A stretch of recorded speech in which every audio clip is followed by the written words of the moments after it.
Tahukah anda bahawa kita boleh mengangkat darjat kedudukan ibu bapa kita di dalam syurga nanti?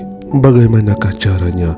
Ianya adalah dengan istighfar yang bermaksud kita berdoa memohon keampunan kepada Allah Subhanahu wa taala untuk kedua ibu bapa kita. Allahu Akbar. Apabila ibu bapa kita masuk ke dalam syurga nanti, mereka akan merasa terkejut dengan segala kemewahan dan kenikmatan yang berada di dalam syurga, dan mereka pun merasa hairan bagaimana mereka boleh mendapat ganjaran syurga yang sebegini nikmat kerana mereka merasakan amal soleh mereka tidaklah sehebat mana di dunia, sehingga mereka boleh mendapat tingkatan darjat ganjaran yang sebegini mewah di syurga yang penuh kenikmatan. Lalu kedua ibu bapa kita bertanya kepada Allah Subhanahu wa taala, dari manakah datang semua darjat tambahan di syurga yang penuh nikmat ini?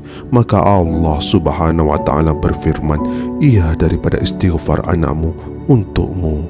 Perkara ini dijelaskan oleh Nabi SAW dalam sebuah hadis riwayat Ibn Majah daripada Abu Hurairah radhiyallahu anhu bahawa Nabi SAW bersabda, sesungguhnya Allah akan mengangkat darjat bagi seseorang hamba yang soleh di syurga.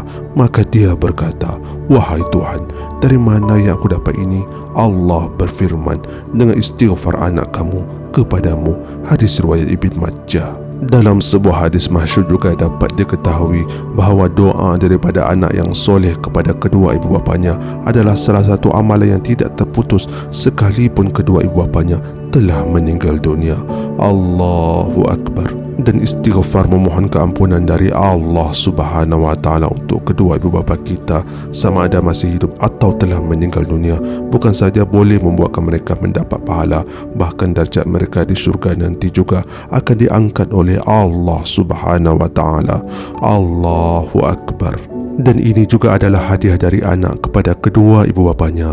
Alhamdulillah. Oleh itu sahabat semua, marilah bersama kita istighfar dengan memohon doa keampunan untuk ibu bapa kita supaya ibu bapa kita mendapat pahala dan darjat mereka ditinggikan di syurga nanti. Amin ya Allah.